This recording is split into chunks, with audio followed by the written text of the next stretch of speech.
السلام عليكم ورحمة الله وبركاته. وعليكم السلام ورحمة الله وبركاته.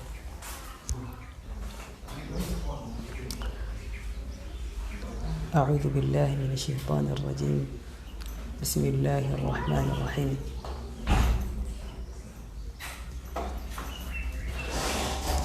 لم يكن الذين كفروا من أهل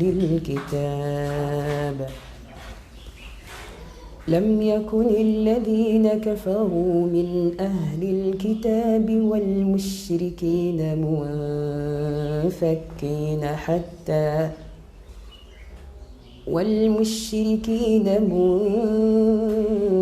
منفكين حتى تأتيهم البينة. رسول من الله يتلو صحفا مطهرة فيها كتب قيمة وما تفرق الذين أوتوا الكتاب إلا من بعد ما جاءتهم البينة وما أمروا إلا ليعبدوا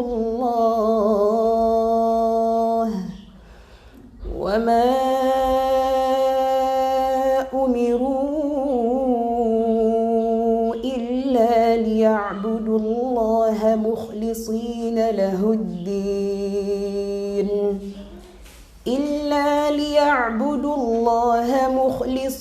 له الدين حنفاء ويقيموا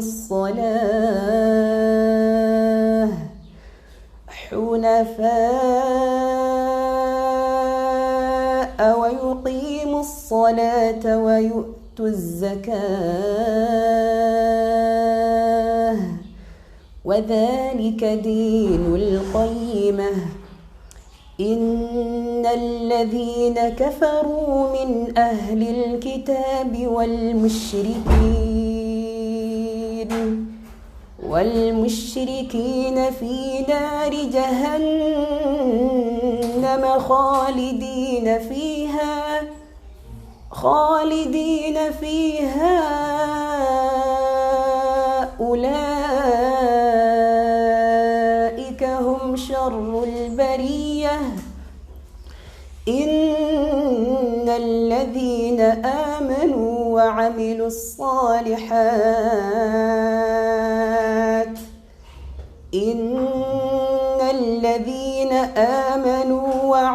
الصالحات أولئك هم خير البرية. جزاؤهم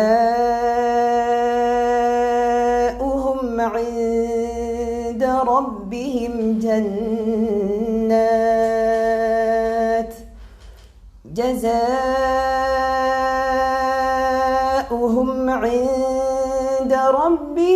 جنات عدن تجري من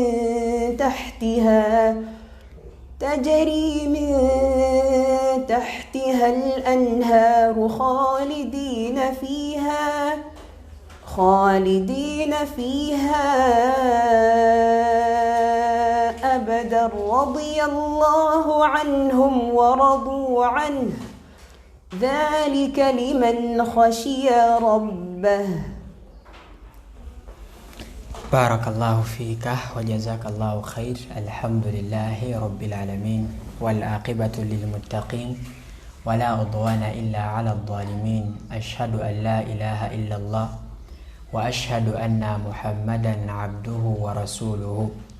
tusooka okwebaza allahu subhanahu wa ta'ala olw'ekyengera ky'obulamu allahu jalla jalaaluhu kyatulekedde kyetutayina bangi allah abagjeeko ekyengera ky'obulamu naye nze naawe oba okyakiina nashukuru allahu subhana ala ni'matul haya. twebaze allah ku lw'ekyengera ky'obulamu kyakyatuwadde kathir bangi allah kibagjeeko minal aghniya mu bagagga mu baavu bangi allah kibagjeeko nsiba mbagamba nti obulamu ebbanga lyomala ng'okyabuyina, buli kyowulira nti okyagala osobola okubeera ng'okituukako, buli kyoyina nga kitono osobola okubeera ng'okyongerako, oba mu maali oba min al ilm oba mu byobugagga oba mu kumanyako eddiini ya Allahu subhanahu wa ta'ala. Nensalya ku nabiyuna Muhammadin sallallahu alayhi wa sallam, oyo Allah bwe yatusindikira nga bashira wa nadhira, nga musanyusa ate nga mutiisa, kubeera nga tusanyusa nejjana atutiisa omuliro jahannam, bimaana okukola ebyo Allah byayagala yejjana, ate omuliro okwewala ebyo Allah byeyatuziiza. Olunaku olwaleero era nsooka neneebaza muganda wange Sheikh Ashraf Hussein, Sheikh Sharif Hussein olw'ebigambo ebiwoomu byatusibiridde mu jjuzu amma suratu Nabai. Tumwebaza okutuggulirawo oba okukkiriza n'abaako nekyatusomera min al-Qur'an, kubanga omuntu wasoma Qur'an agikwagaza gwawuliriza oba nange abatudde wano ofune obwagazi nawe bugenda okwate Qur'an. Alhamdulillah, muganda waffe Sheikh Sharif Hussein tumwebaza engeri gyatugguliddewo. Tulinawo eddakiika ntono biidhnillah za kunyumyamuko naawe ku kitabo kya Allahu subhanahu wa ta'ala, kitugasizawa nga tukikutte, nga abaana baffe bakikutte, nga tukitadde mu bulamu bwaffe. Era nga tumaliriza tujja saba era Sheikh Sharif Hussein abeerenga aggalawo biidhnillah. Era nga olunaku olwo lunaku lwakusatu tetubayo na program, naye nga omanyi nti yirimu tebaako budde tebaako ssaawa. Era nga baganda bange abakkiriza nja sooka nebaze program ya Tahira Islamic Center amaanyi ge bataddemu ku nsonga ya Qur'an, okubeera nga basomesa abantu Qur'an, omuli baganda baffe abakulu, omuli yonna yonna gye babasomeseza Qur'an. Qur'an eno Allahu subhanahu wa ta'ala yagisukkulumya mu bitabo byonna, era Qur'an byosanga mu buli kyomanyi kyonna Allah kyeyogerako, buli kyolaba ekiri ku dunya Allah yakyogerako min al-Qur'an. Yalaga ekitiibwa kya Qur'an natugamba nti law anzalna hadha al-Qur'ana ala jabalin la ra'aytahu khashi'an mutasaddi'an min khashyati Allah wa tilka al-amthal nadlibuha linnasi la'allahum yatafakkarun. Allah ekifaananyi ekyo yakikubira abantu abo abafumiitiriza, la'allakum yatafakkarun. Allah atugamba suratu Hashiri atulaga nti Qur'an eno singa Allah yagezaako bugeza n'agisiza ku lusozi, Allah atulaga obuzito bwa Qur'an, ekitiibwa kya Qur'an, amaanyi ga Qur'an, khashi'an mutasaddi'a min khashyatillah. Olusozi lwandibadde lusebengeekera nga lukkakkana, nga wona agamba nti omuntu kwegamba mugonvu akkakkanye ku muntu gwasinkanye olw'ekitiibwa kyakola ki kyayina ye Qur'an. Muganda wange ngenda kwebuuza nawe ampuliriza weebuuze, otuusewa mu Qur'an era mu maaso ga Allahu subhanahu wa ta'ala? Oba otuuse mu maaso ge oyimiridde otya? Biki byogenda omusomeramu Allah? Ogenda musomera mu nsobi, ogenda musomeramu ki Allahu subhanahu wa ta'ala? Kubanga akaseera gye kali ng'omuddu ayimiridde mu maaso g'omulezi we Allah ng'amusomera mu Qur'an. Ampuliriza nange ayogera ne ustaz wange naye wano olwaleero, biki bye tugenda okusomera Allahu subhanahu wa ta'ala? Ogenda musomera al-Fatiha, Ikhlas, Falaq, Nas, tekirina buzibu nga zooyina masha Allah. Naye ebbanga lyomala nga okyali mu balamu osobola okuzongerako ate mu butuufu bwazo, kubanga Allahu jalla jalaaluhu ye yatutiisa olunaku lwe tugenda omusisinkana tugamba wattaqu yawman turja'una fihi ila Allah, suratul Baqara. Allah atutiisa. Lwaki Allah atutiisayo? Kitegeeza tulina bye tulina okugendayo nabyo nga tuli batebenkevu. Atugamba nti mutye nnyo olunaku lwe mugenda okusinkana omulezi wammwe Allahu subhanahu wa ta'ala. Mukwano gwe yenna gw'oyina waba takulamira kusoma Qur'an, oyo ogenda mwevuma mu maaso ga Allah. Baddu ba Allah bampuliriza, bintu bingi tubikuŋŋaanyizza, omuli ssente, masha Allah, poloti tuziyina ez'oku duniya. Ewa Allah oyinayo poloti? Ewa Allah oyinayo ki? Muganda wange Allah wakutwalira awo oli gwampuliriza. bangi tubalabye Allah abatutte naye ekyewuunyisa Allahu akbar Allahu akbar byonna babirese ku duniya poloti mayumba gabbeeyi byonna naye byakwata oba Qur'an agenze nayo mu kaburi bannaye tutegeere nti ebintu bibiri Qur'an ne bino byetusoma ebya bulijjo si biri bisoma ne Qur'an tebeeranko expired Sheikh Sharif Qur'an te expiringa ya duniya ne akhira Allah wa kujjulanga wakwata Qur'an oba ogenze ne Qur'an yo ne geography chemistry history ebyo byo bisigala ku duniya byonna nga wobisomye bisigala ku kabuli yo kubanga yatugamba idha mata al-insan chenjagala myagamba inqata amalu emirimu gyonna gyonna gikola ki gisana wa illa min thalath era emirimu egyo mwe muli ilm gyewegasanga nayo baddu ba Allah kyenjogerako emiddo tya mu Qur'an olaba nti ombaka sallallahu alayhi wasallam kathira minna bangi muffe twesunze okubeera nga atuwolereza ngera ayimirira mu maaso ga Allah abeere nga ayimirirawo ummaye nga agiwirawo omubiri nekyewuunyisa nga Allah yatuyiwayo Allah yatugamba n'agamba nti ombaka sallallahu alayhi wasallam suratul Furqan agenda kutuloopayo agambe nti ya rabbi wange omulezi wange Allah inna qawmi ittakhadhu hadha alqur'ana mahjura mazima abantu b'omulembe gwange abantu ba umma yange ittakhadhu hadha alqur'ana mahjura bafula Qur'ani ekisengukwa tebagiwa budde tebafaayo tebeefiirayo nga kikaabya nga kinakuwaza okubanga omuzadde toyina kyomanyi min alqur'an siwe wayagala okubanga toyina kyomanyi ate n'omwana nga ne talina kyamanyi min alqur'an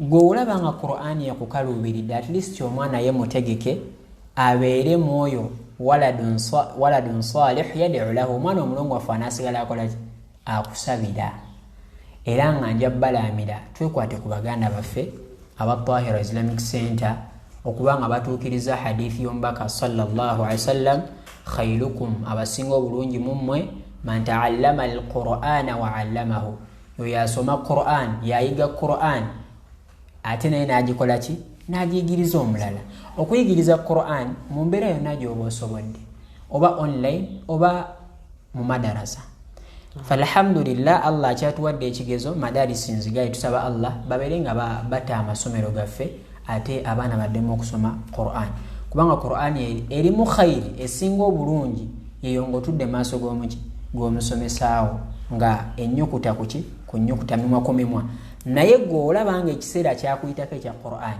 muganda wange edduka bunnambiro wegatte ku baganda baffe aba Tahira Islamic Center online school obeere nga ofuna kyoyiga min al-Qur'an bangi obagamba nti soma Qur'an n'agamba sheikh ndi bize ebyokukola bikyali bingi Allahu akbar walillahi alhamd bannaye President Magufuli yalina ebyokukola abakulembeze ab'enjawulo Allah bajjeeko obulamu balina ebyokukola buno obudde bali ku mirimu gyabwe bali ku tilawatul Qur'an gye basomanga ku duniya mu kabuli tewaliyo shugulu za duniya ate school fees tomukyala tannalya kubanga alisaani Allah subhanahu wa ta'ala muganda wange falhamdulillah emunyonyo oguzeyo poloti ofuye okuba ngo olinayo ka poloti mu duniya naye ekyewuzibwa olinayo poloti maaso ga Allah olinayo Qur'an olina kyomanyi min al-Qur'an kubanga yombaka sallam yatugamba nantulaamira nti iqra'u al-Qur'an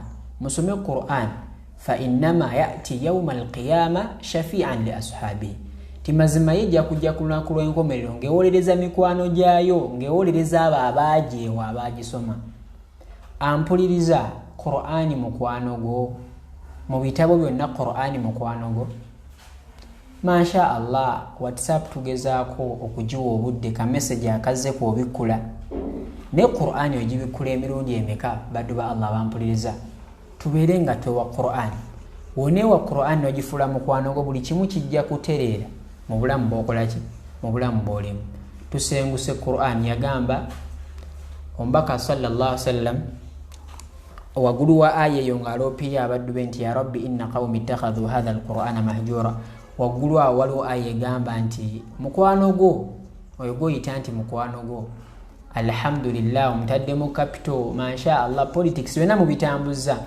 nga takujjukiza ku ddiini ya Allah takujjukiza ku Quran agenda gamba nti lam attakhidha fulanan khalila singa gundi osamufula muki mukwano gwange wa yawma ya'addu adh-dhalim على يديه يقول يا ليتني لم أتخذ اتخذت مع الرسول سبيلا يا ويلتى يا ليتني لم أتخذ فلانا خليلا.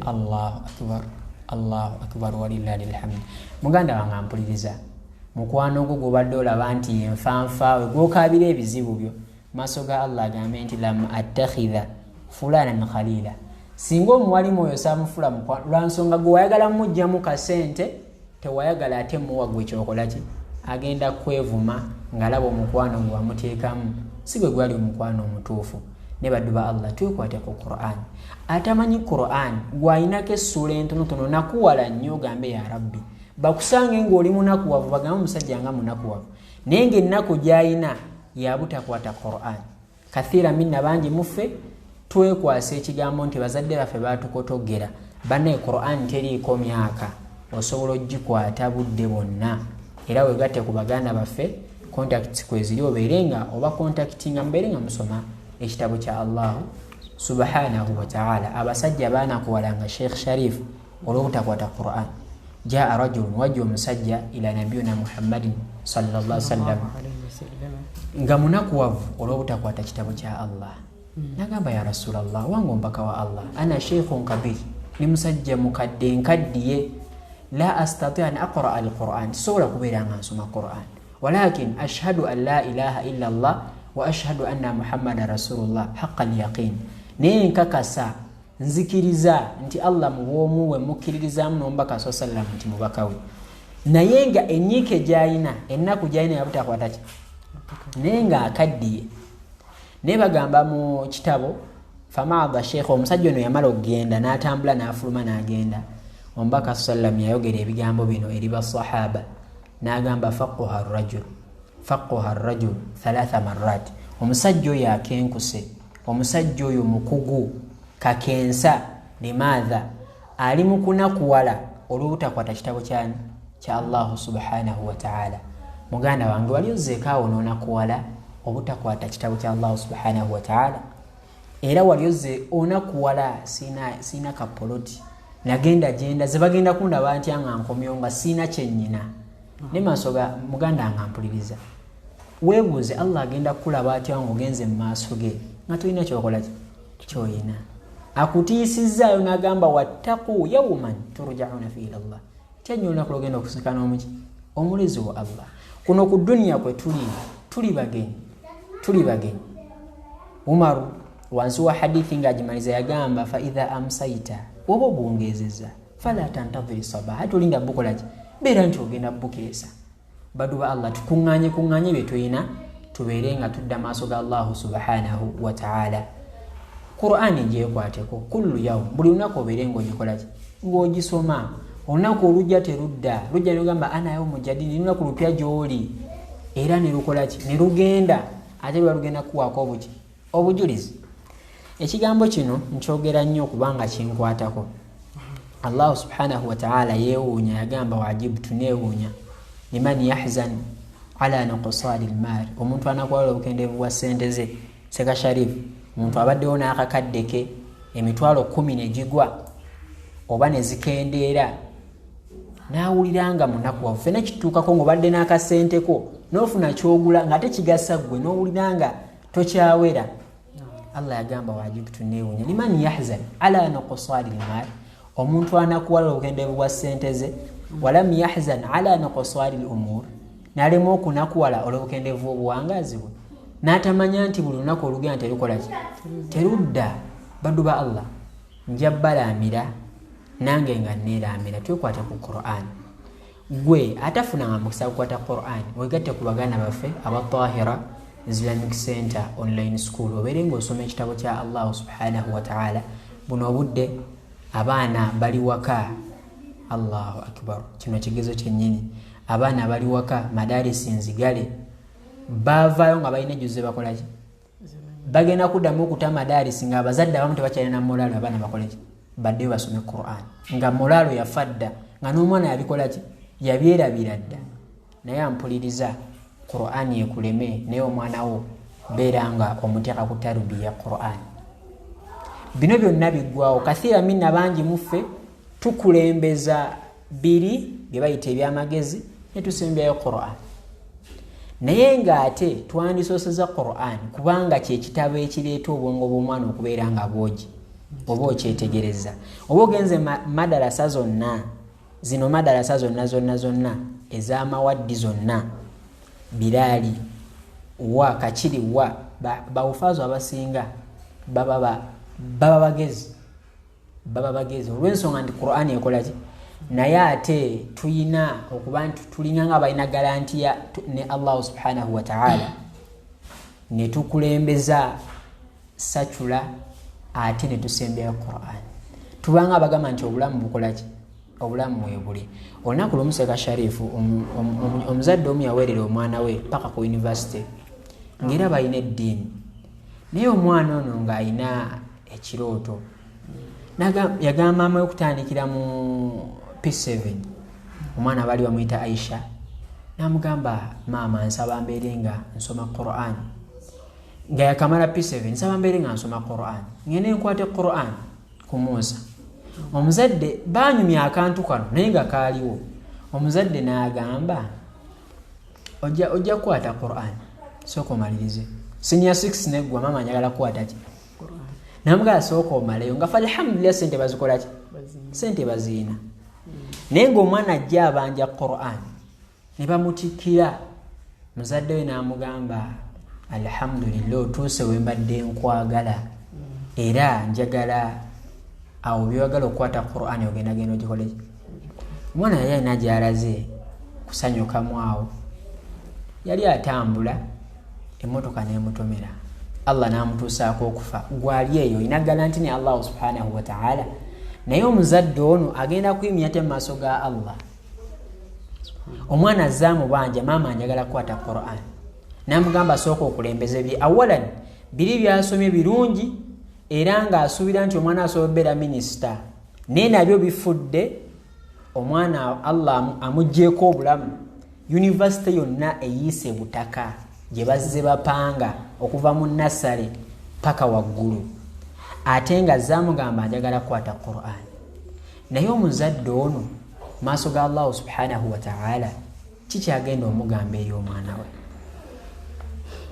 kikyagenda omugamba nti maama bannaye kino kankibagambe okutogera okusinga kwe mwana wo mukutogera ntakwata Qur'an ng'ate obusobozi obukola ki obusobozi obuyina wallahi tuweyo Qur'an tujiwe obudde tugifule mukwano gwaffe ni Allah subhanahu wa ta'ala ajja beera nga atwanguyiza yatugamba nti ayo alladhina amanu abange mwabakiriza la tulhikum amwalukum wa auladukum an dhikrillah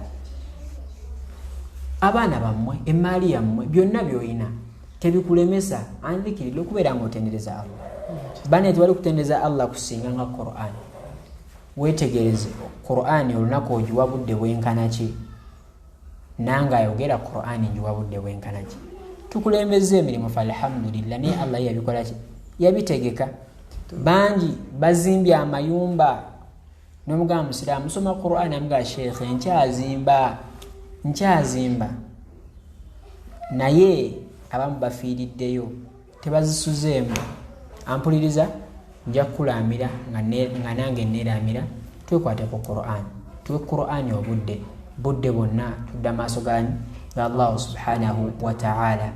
Imamu Hasan al-Basri rahimahullah yatugamba ebintu bibiri omwana Adamu tasobola kubeera nga abikuta. Yagamba talibul ilm omuntu anoonya okumanya tasobola kukuta ilmu. Buli lunaku wobikula ebitabo ogenda mu Riyadus Salihin jasangayo hadithi empya mbongoro mu 40 nawe yosangayo hadithi empya wa buli kitabo ky'onaasoma ojjasanga hadithi. Naye yagamba nti talibul ilm omuntu anoonya okumanya tasobola kukuta. Kitegeeza olina ojja osoma ogambe nti nze nkoze eki nkomyawo ate asanga omuntu omulanga ate yalina kyakola kyakusinga. N'agamba wa talibud dunya n'omuntu anoonya ki edduniya. Twalibu dduniya, omuyizi w'akasente anoonya ssente ku dduniya tasobola kukuta. Omukulembeze tebasobola kukuta. Wafuna kana ayagala ayongereko kali, wafuuka minisita ayagala alinnye paka wanaafuuka omukulembeze. Nga n'omukulembeze gyalina tayagala kukola kuvaawo. Kitegeeza omukkiriza otegeera nti edduniya tekkutibwa. Kolako kyokoze, obulamu obusigadde obwe Allah subhanahu wa ta'ala. Kathira minna bangi muffe tumanyi nti Allah yasooka kutonda bulamu n'asembyayo okufa, naye ng'ate yatugamba alladhi khalaqa almauta walhayata liyabluwakum. Allah yasooka kutonda kitonde kufa n'asembyayo obulamu. Limaadha? Obulamu obusinga wal akhiratu khairun wa abqa, obwenkomerero bweba olubeerera. kayfa takfuruna billahi wa kuntum amwatan Allahu akbar. ahyakum thumma yumitukum thumma yuhyikum thumma ilayhi turja'un. Kitegeeza nti baddu ba Allah obulamu obw'olubeerera bwe tulina okukolerera buli obw'okunkomerero. Falhamdulillah, oyagala obeere mu bulamu, oli n'ategeka obulamu bw'ekivubuka, bajeti yonna n'agikuba ey'omwaka nga temuli Qur'an. N'agamba Seeka njagala obulamu bw'ekivubuka bubeere bwe buti, obw'ekikadde nga nnyina ennyumba za pangisa ezibaamu ssente z'amata, n'apulaninga n'obukadde bwe, n'otapulaninga bulamu bwa lubeerera obutagenda kuggwaawo. Baddu ba Allah baziise bangi, min al aghniya, mu bagagga, mu baavu, mu baki. Weekwate ku Qur'an. Nja kukulamira Tahira Islamic Center online school, tubeegatteko tubeere nga tusoma Qur'an. Kozi sheekha wange Yesebo ekitiibwa. Ekigambo kino kiyinza okubeera nga nzijukiza ku baganda bange Namusebo ekitiibwa. abatulaba era abatuwuliriza. Omanyi Qur'an risalata min Allah, Naam. baluwa eva eri Allah subhanahu wa ta'ala. Yesebo. Naye nkubuuza ekibuuzo, Naam Sheikh. singa oli mukwano gwange nnyo nkwagala, Naam. gezaamu nembeera nga nina obwetaavu gy'oli, kubanga nina kyenjagala okuva gy'oli, Naam. nempandiika bulungi ebbaluwa neteekako erinnya lyo, nengamba nti ebbaluwa yiino mujja gimpeera Sheikh Yahya. Kati Sheikh Yahya n'okwata ebbaluwa eyo n'ogitereka mu kabada n'otagitunulako Kikyetegeeza. biki ebirimu, biki kyenadde neetaaga. Akaseera kange ne katuuka ak'ekizibu kyange ne katuuka bwe kati, ngenda okulaba nga siwulirayo mulanga guva gy'oli. Abaffe mbeera musanyufu gy'oli. Toba musanyufu gyendi. Allahu akbar. Kati ya Qur'an Allah subhanahu wa ta'ala agitusindikira, bwe tunaagitereka obuteresi Sheikh, etutuuka mu kali akaseera kennyini Allah watwetaagira mu kali akaseera nga tewatunulayo yadde, golooza Allah subhanahu wa ta'ala agenda kutunuulira atya. Allahu akbar. Kitegeeza Allah yatusindikira ebbaluwa nga ffenna tulina ogikola ki? Ogisoma. Risalata min Allah ila al-khalaiq, bubaka okuva eri Allah eri ebitonde. Tutegeere Allah ali agamba kikyayagala tubeere nga tubiteeka mu nkola oba okubeera nga tubireka. Ne bw'obeera nga twefuriddeyo okubeera nga ogisoma nakugikebera biki ebirimu. Ekisookera ddala kwe kubonaabona kwe tulimu wano ku nsi, yennaku gye tugenda okusanga mu maaso ga Allah subhanahu wa ta'ala. Sheikh Sharifu, baganda bange batuwuliriza okuva tutandikidde paka nga natera okumaliriza.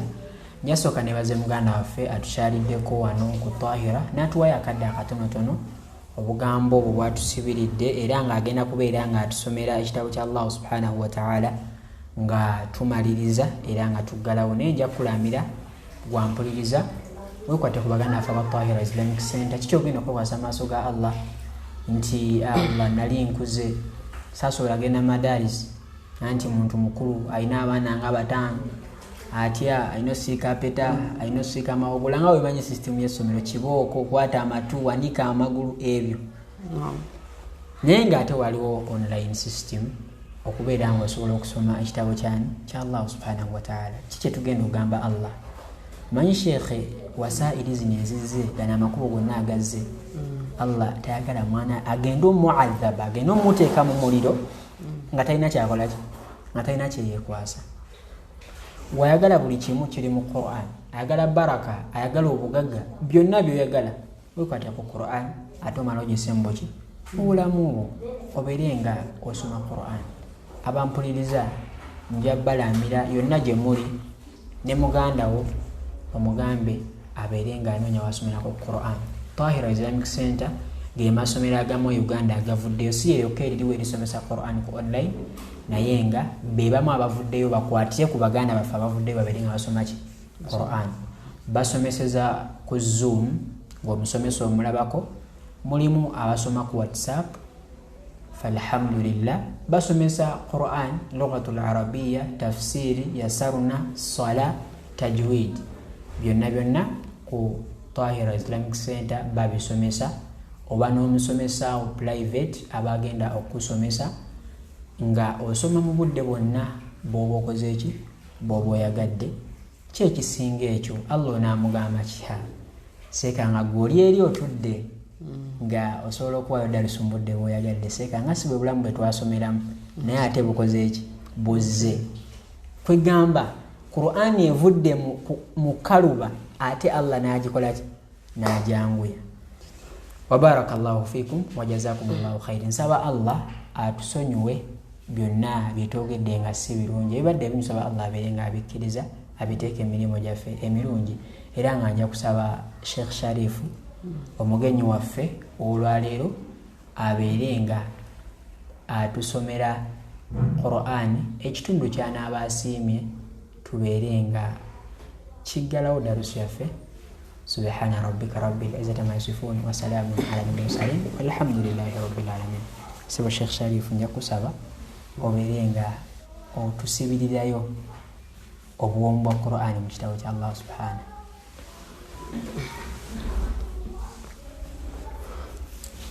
Bismillahir rahmanir rahim.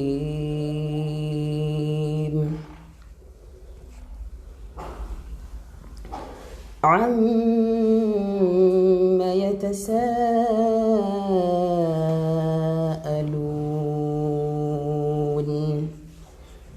عَنِ النَّبَإِ الْعَظِيمِ الَّذِي هُمْ فِيهِ مُخْتَلِفُونَ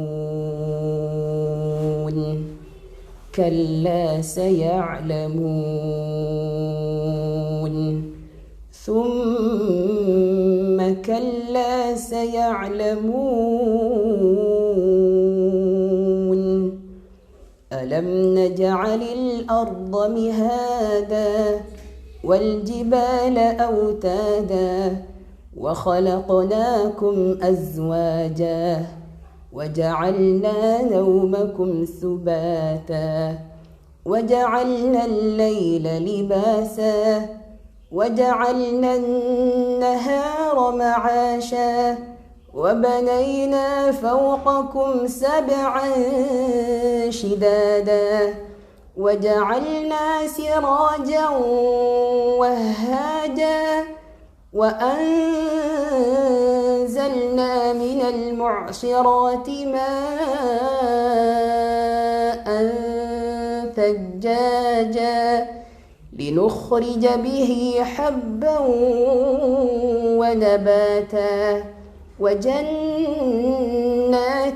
ألفافا إن يوم الفصل كان ميقاتا يوم ينفخ في الصور فتأتون أفواجا وفتحت السماء فكانت أبوابا وسيرت الجبال فكانت سرابا إن جهنم كانت مرصادا للطاغين مآبا لابثين فيها أحقابا لا يذوقون فيها بردا ولا شرابا إلا حميما وغساقا جزاء وفاقا إنهم كانوا لا يرجون حسابا وكذبوا بآياتنا كذابا وكل شيء أحصيناه كتابا فذوقوا فلن نزيدكم إلا عذابا إن للمتقين مفازا حدائق وأعنابا وكواعب أترابا وكأسا دهاقا لا يسمعون فيها لغوا ولا كذابا جزاء من ربك عطاء حسابا رب السماوات والأرض وما بينهما الرحمن لا يملكون منه خطابا يوم يقوم الروح والملائكة صفا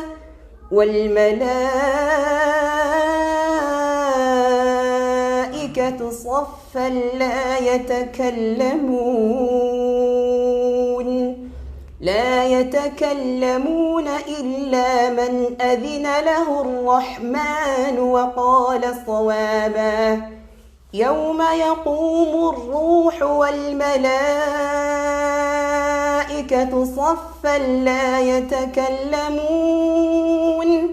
لا يتكلمون إلا من أذن له الرحمن وقال صوابا ذلك اليوم الحق فمن شاء اتخذ إلى ربه مآبا إنا